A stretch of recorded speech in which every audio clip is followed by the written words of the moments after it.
নবী পেরেশান, একটা দৌড় দেই, আমার আব্বা জানের সালাম দিয়া চলে যান, জবাব দিয়া দিছি।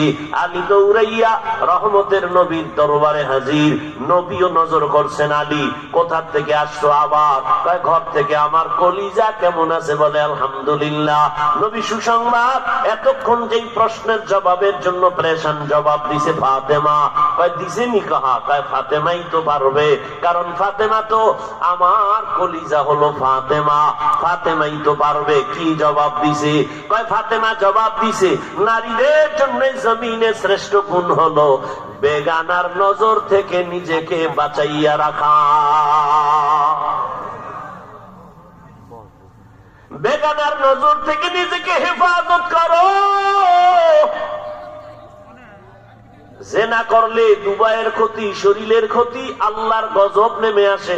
এই জেনা তো শুধুমাত্র কি